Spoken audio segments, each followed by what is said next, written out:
Assalamualaikum warahmatullahi wabarakatuh. Waalaikumsalam warahmatullahi wabarakatuh. Selamat pagi. Pagi.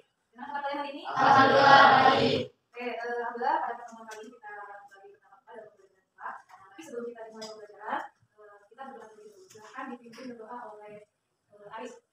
Bismillahirrahmanirrahim. Rabbi zidni ilman warzuqni fahman birahmatika ya arhamar rahimin. Amin.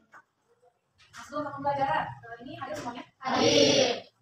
Oke, nah kita sekarang akan belajar materi baru. Tapi sebelum ibu menyampaikan materi yang baru, ibu mau tanya dulu ke kalian. Saya masih ingat pembelajaran yang kita lakukan di pertemuan sebelumnya? Masih. Tentang apa? Menstruasi dan sterilisasi. Tentang menstruasi dan Sterilisasi. Coba ada yang mau menjelaskan apa itu menstruasi? Oke, dari Suatu keadaan keluarnya darah, pentil, dan sel-sel epitel yang menyusun dinding rahim. suatu keadaan keluarnya darah, pentil, atau sel-sel epitel yang menyusun dinding rahim. Nah, kalau menstruasi biasanya terjadi pada perempuan. Kenapa menstruasi itu bisa terjadi? Karena tidak dibawa oleh statusnya. Karena sel telur yang keluar dari mana? Sel telur keluar dari ovarium. Nah, tidak dibuahi oleh sel sperma sehingga terjadi menstruasi. Kenapa bisa terjadi seperti itu? Nah, yang tahu tidak? Lupa? Ingatkan lagi. Jadi kenapa menstruasi itu bisa terjadi? Kenapa bisa keluar darah kalau dia itu sel-sel epitel yang menyusun dinding rahim? Karena kan pada saat proses pengeluaran sel telur itu rahim kita itu karena dia pengaruh hormon estrogen dan progesteron, rahim kita itu sudah disiapkan, rahim kita menebal disiapkan untuk tempat apa? Menempelnya embrio itu calon bayi gitu ya. Nah, tapi ternyata pada saat si sel telur itu keluar dari ovarium, ternyata tidak dibuahi oleh sel sperma, otomatis folikel dari ovarium itu diberi sinyal gitu. Jadi tidak dibuahi sel telur, maka yang tadinya di rahim disiapkan untuk menempel yang baik meluru. Nah, tadi tentang menstruasi. Nah, sekarang kita masuk ke pembahasan tentang apa tadi satu lagi? Fertilisasi. Kalau fertilisasi itu apa? Suatu proses pertemuan kedua sel gamet yang terdiri dari sel sperma dari laki-laki dan sel telur ovum dari perempuan. Apabila proses pembuahan sel terjadi, maka proses ini akan menghasilkan sel tunggal yang disebut dengan zigot. Ada mungkin yang punya jawaban lain? Coba tadi. Proses peluburan intisal sperma dengan intisal telur sehingga membentuk zigot. Itu ya dua-duanya jawaban dari Retna dan kali bagus. Yang juga jawaban selesai. Sisi jawaban ini ya jauh bagus dan betul. Nah, jadi kalau tadi menstruasi terjadi ketika si sel telur yang keluar itu tidak dibuahi. Sedangkan fertilisasi itu bisa dikatakan kebalikannya, yaitu proses peleburan. Jadi ketika si sel telur itu bertemu dengan si sel sperma atau dibuahi. Nah, jadi fertilisasi itu proses pembuahan. Jadi ketika sel telur bertemu dengan sel sperma, kemudian nanti dari proses peleburan inti sel sperma dan sel telur itu akan membentuk calon anak atau zigot. Nanti ketika zigot itu berkembang membelah, yang membelah jadi membelah, vaskular, dan seterusnya. Nah, nanti apa yang terjadi? Kan sudah dibuahi ya sel telur dan si sel telur itu sel sperma. Terus berarti jadi terbentuk zigot atau embryo calon anak. Nah, maka nanti akan terjadi proses yang dinamakan dengan kalau ada zigot atau embrio di dalam rahim itu apa? Hamil. Nah, proses yang disebut dengan kehamilan.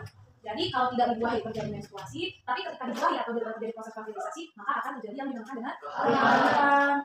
Nanti dalam proses kehamilan, zigot tadi berkembang jadi embrio. Nah, embrio nanti berkembang lagi, jadi berkembangnya secara bertahap. Ya.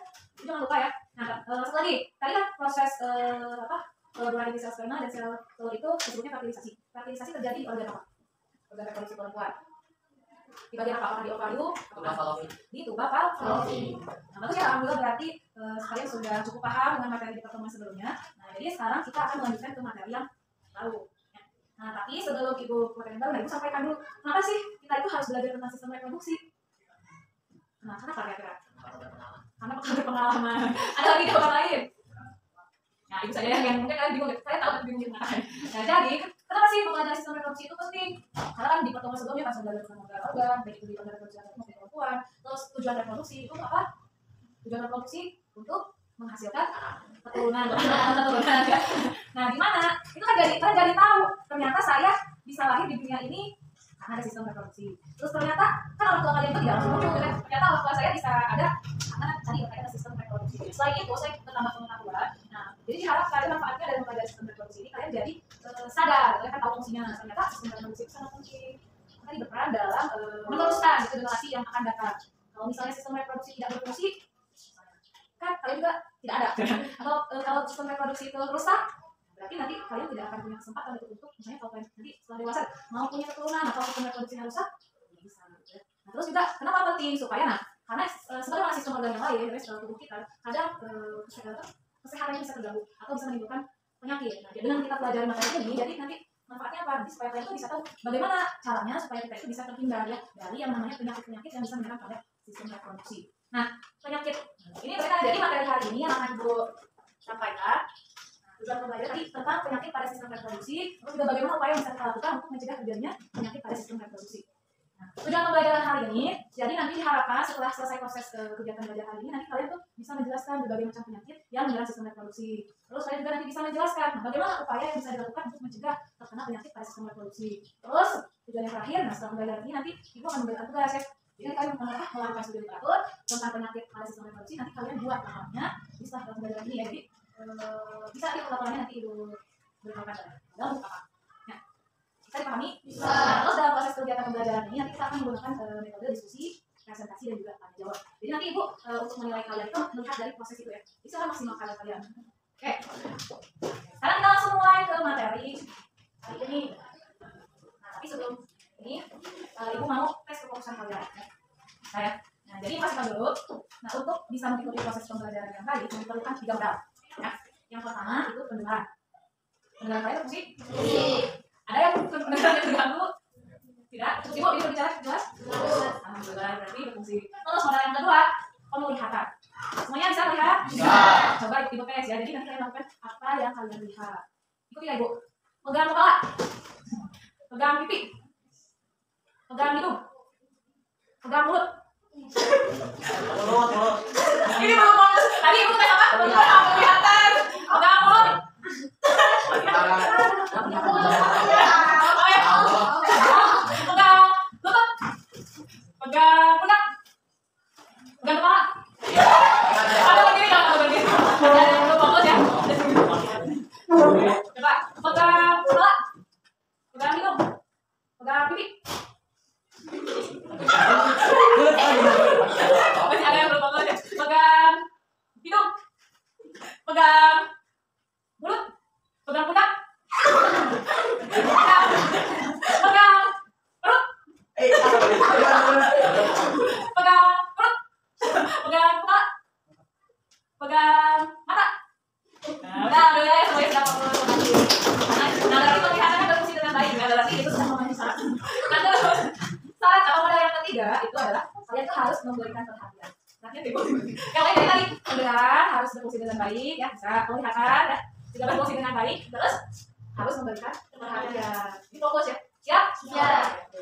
Nah, sekarang kita langsung masuk. Nah, sebelum masuk ke materi, silakan Ibu berikan ada beberapa pertanyaan yang boleh jawab. Silakan dikerjakan di buku masing-masing. Sendiri dulu. Pertanyaan yang pertama, jelas? Langsung ya, kita jadi. Pertanyaan pertama, penyakit pada sistem reproduksi yang disebabkan human immunodeficiency virus adalah? Silakan langsung jawabannya saja. A, B, C, atau D. Sudah selesai? Langsung jawab. Nomor 1 apa? A, B, C, atau B? Penyakit sistem reproduksi yang disebabkan human immunodeficiency virus adalah A, B, C, atau B. Gimana dia harus yang punya langsung jawab saja. Jangan takut salah, karena ini mau tes sebelum kita sebenarnya. Nanti kita lagi selesai. Nah, nomor 2. Berikut adalah penyakit yang dapat mengakibatkan menurunnya sistem kekebalan tubuh seseorang. Jawabannya A, AIDS, B, herpes, C, gonorrhea, Jessica. Silakan jawab langsung. Sudah selesai. Pertanyaan terakhir. Pernyataan berikut adalah usaha mencegah penularan virus HIV kecuali A. Menggunakan darah suntik yang steril dan sekali pakai. B. Melakukan operasi harus steril. C. Tidak perlu melakukan donor darah. D. memeriksa darah sebelum melakukan transfusi. Sudah ya.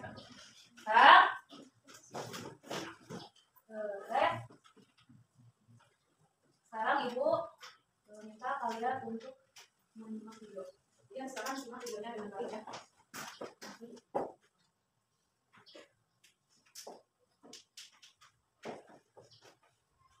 Dua kelas? Kelas.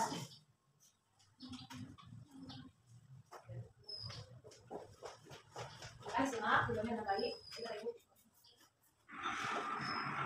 Mayoritas dari mereka yang tertular penyakit infeksi ini karena berlaku hubungan seks sesama jenis. Dinas Kesehatan Kabupaten Garut mencatat hingga bulan Agustus 2022 total ada 198 orang tercatat sebagai pengidap infeksi. Di mana 152 dinyatakan infeksi dan 16 AIDS. Harusnya warga Garut yang terkena infeksi ini dapat melakukan WHO. Di antaranya karena perilaku seks menyimpang, termasuk penyalahgunaan narkoba. Kepala Dinas Kesehatan dari Wilayah mengatakan penyebaran banyak kasus HIV di Garut berlangsung di pusat perkotaan. Meskipun jumlahnya tinggi dan belasan orang dinyatakan meninggal, akan tetap belum bisa dikatakan lebih parah dibanding perkotaan sebelumnya. Untuk itu pihaknya juga melaksanakan screening dan minta terpacking. masyarakat yang memang ada yang bilang ya kita memang untuk mengenai ini yang awalnya itu memang ya mencari terus kita kasih di sini kebutuhan semua ini banyak yang lagi juga yang fasilitas di pemerintah juga swasta juga kita gandeng untuk masuk ini ya. Ayo dong coba aku pasti ke Jawa Barat. Nah, silakan dari video yang barusan Ibu tayangkan. Silakan mungkin ada yang mau bertanya kaitan dengan video barusan, Pak. Oke, Pak. Ibu, kenapa penyakit HIV bisa terjadi? Kenapa penyakit HIV bisa terjadi? Ini ada yang mau jawab tadi video? Mbak? Nah, salah satu diantaranya karena berhubungan sama jenis. Terus apa lagi? Apalagi pernah ada pertanyaan lain dari video barusan? Sudah tahu kan? Mau Bella? Nah, pilih apa? Coba. HIV itu apa? Yang mau tadi tidak? Belum. Apa penyakit? Ada lagi pertanyaan? Mungkin? Pokoknya nggak usah video. Muncul pertanyaan apa? Penyebab dari penyakit tersebut. Penyebab penyakit yang barusan ditayangkan di video itu apa? Ada yang mau video kan? Mungkin barusan ada video? Belum. Saya pun ada yang mau video. Lagi pertanyaan lain? Tidak ada. Nah, berarti kita tadi memulai beberapa pertanyaan. Yang pertama, kenapa HIV/AIDS itu terjadi? Pertanyaan yang kedua, apa itu HIV? Penyakit. Nah. Terus pertanyaan terakhir tadi, apa penyebab terjadi penyakit tersebut ya? Nah, itu rumusan masalah dari proses pembelajaran hari ini. Nah, nanti pertanyaan-pertanyaan itu akan kalian temukan setelah mulai proses kegiatan belajar yang berikutnya ya. Jadi nanti di akhir itu yang sama itu kita lagi. Oke ya. Nah, sekarang Ibu akan membagi beberapa kelompok. Ibu akan bagi menjadi 3 kelompok. Ibu akan bagi menjadi 3 kelompok. Ibu disebutkan ya siapa saja. Kelompok yang pertama dari Bella, terus Gerda, Tina. Kelompok kedua Aji, Irfan, Ima, Windy, sama siapa ini? Oca, Sini Roma, saya panggilan sama saya. Nah, berarti sisanya dari kelompok 3. Silakan sekarang kalian berkumpul dengan kelompok ini.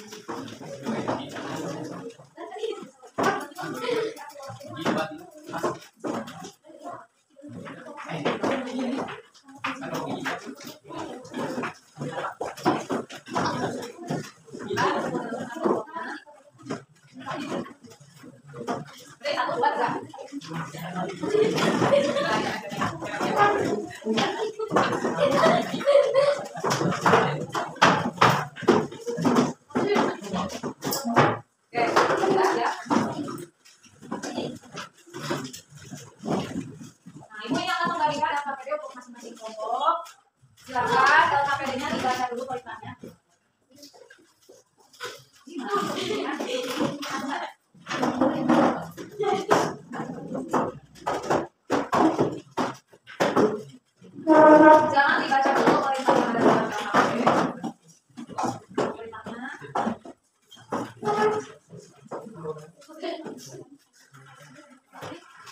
Baca perintahnya semuanya. Mungkin ada yang mau ditanyakan dulu. Bisa lihat pertanyaan yang kurang jelas, pertanyaan yang kurang jelas silakan ya. Boleh ditanyakan.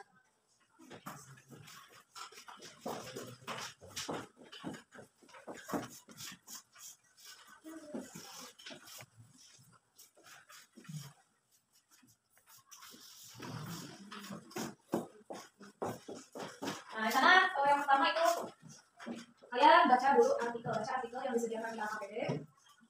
Kemudian kalian jawab pertanyaan-pertanyaan berikut ada dalam PDF.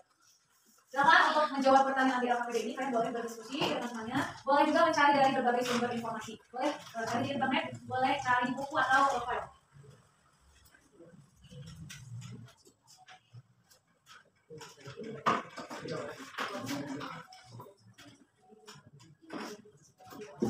Misalkan kalian boleh kalau misalnya ada kesulitan, mungkin jawabannya tidak ketemu di artikel, boleh kalian cari dari sumber-sumber yang lain. Dibagi-bagi tugasnya supaya cepat selesai. Nanti setelah diskusi ini nanti kalian akan mempresentasikan.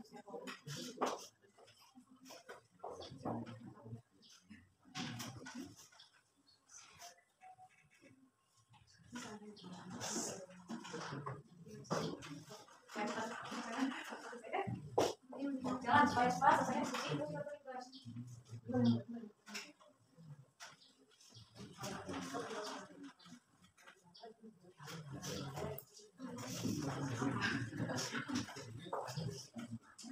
enggak mau nanti yang masih sesuai dengan kalau yang mendukung kayak yang dua. Iya di sana. Di sini bagian yang kosong.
Ah, itu udah kasih tahu kalau Indonesia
Sudah selesai prosesnya? Oke.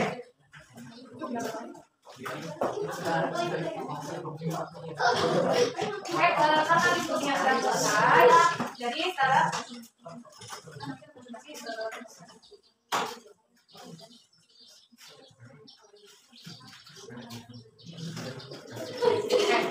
Oke, kalau sudah selesai diskusinya, silakan kalian presentasikan. Kelompok mana yang mau presentasi pertama?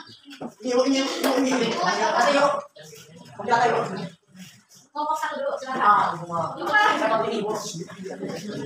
Silakan kelompok lain untuk kalian kasih. Assalamualaikum warahmatullahi wabarakatuh. Waalaikumsalam warahmatullahi wabarakatuh. Perkenalkan nama saya Muhammad Yusuf. Kami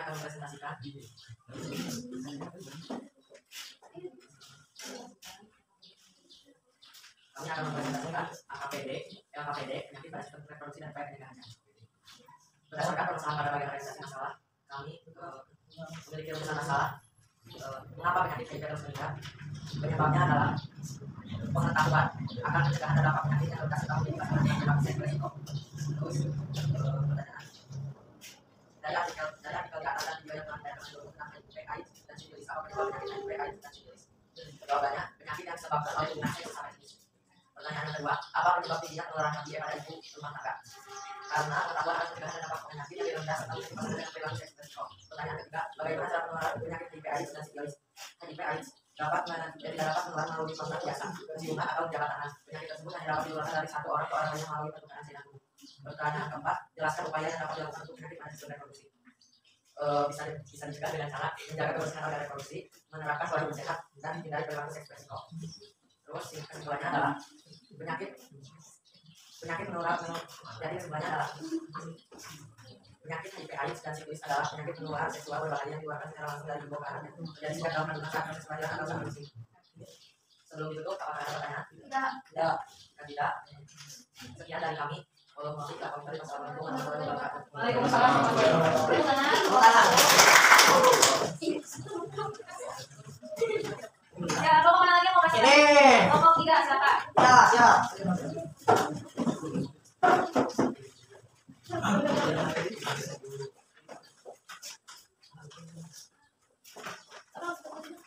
warahmatullahi wabarakatuh. Perkenalkan kami dari kelompok 3. Perkenalkan nama saya Sri Nurul. Kami akan mempresentasikan tentang penyebaran kasus HIV atau syfilis yang meningkat.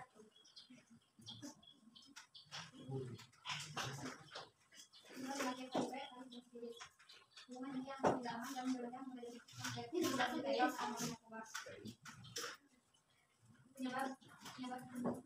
syfilis, infeksi bakteri, treponema, balidium,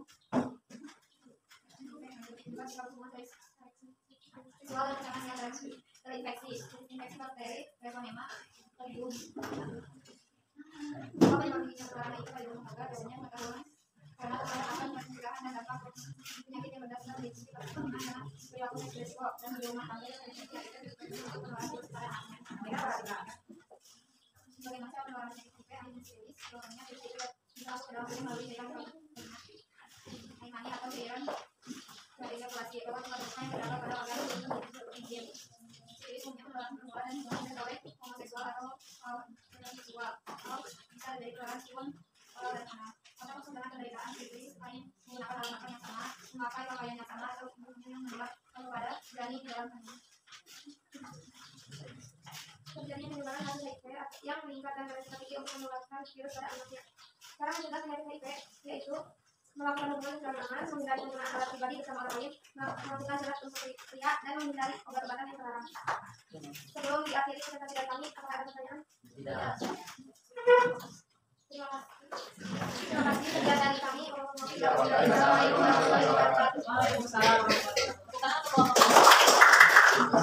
Sekarang berarti silakan buat selesai di situ Pak.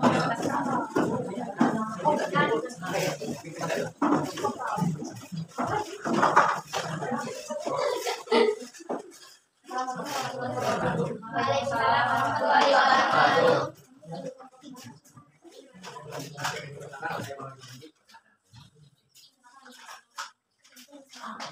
Kami akan menjelaskan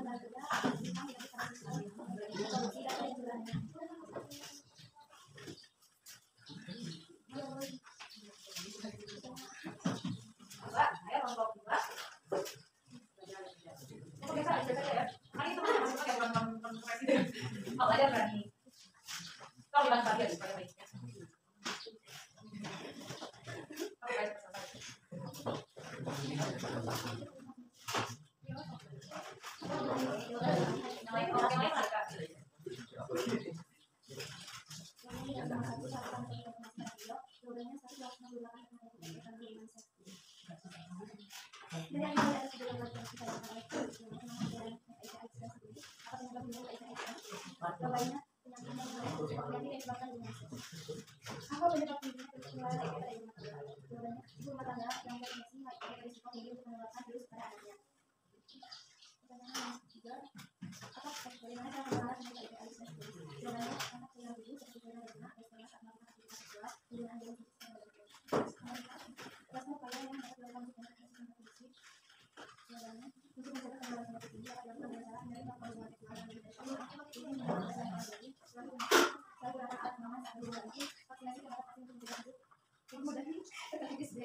Waalaikumsalam warahmatullahi wabarakatuh.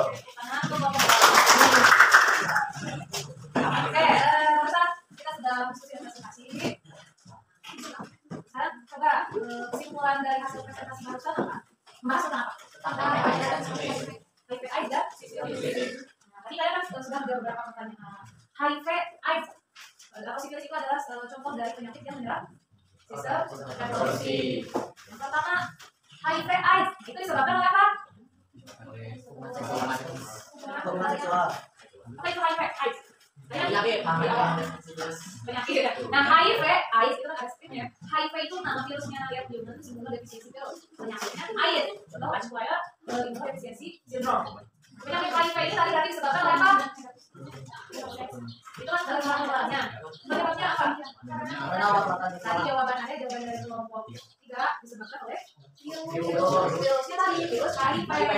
Di mana HIV AIDS itu tadi bisa menular diantaranya melalui hubungan seksual. Terus nah, ibu ke anaknya. Jadi, nah kalau ibu ke anaknya bisa saja pada saat si anak masih di dalam kandungan, yang namanya di dalam kandungan otomatis kan nutrisi cairan tubuh yang ada di ibu pasti kan kontak langsung dengan bayi di dalam kandungan. Maka otomatis kalau untuk bayi yang untuk bayi di dalam kandungan yang mengidap HIV AIDS itu dia pada saat lahir dia biasanya pasti sudah positif juga terkena HIV, ya kan? Nah terus selain melalui ibu dari ibu dan anak kan biasanya juga menularnya misalnya pada saat sudah lahir dia dari menyusui, pokoknya kalau ada kontak cairan tubuh.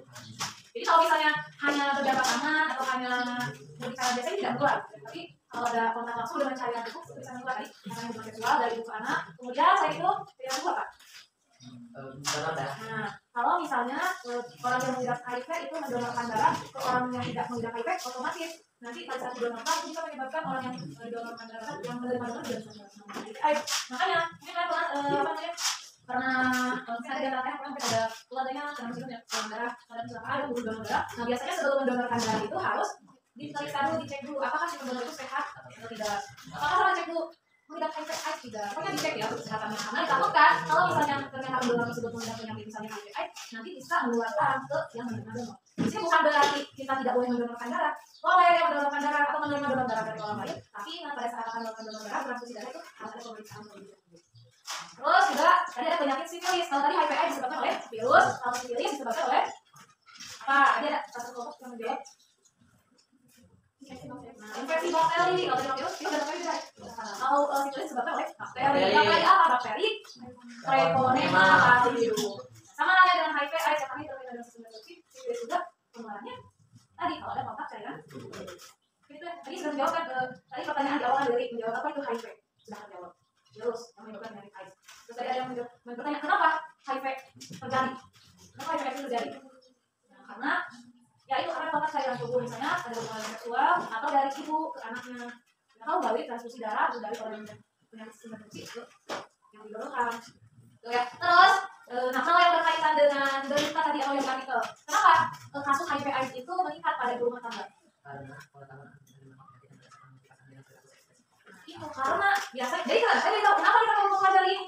Ternyata kalau misalnya kita pengetahuan kita itu kurang tentang sistem reproduksi dan penyakit yang muncul, nah itu bisa menyebabkan proses penyebaran penyakit menjadi semakin meningkat ya. Makanya penting ya.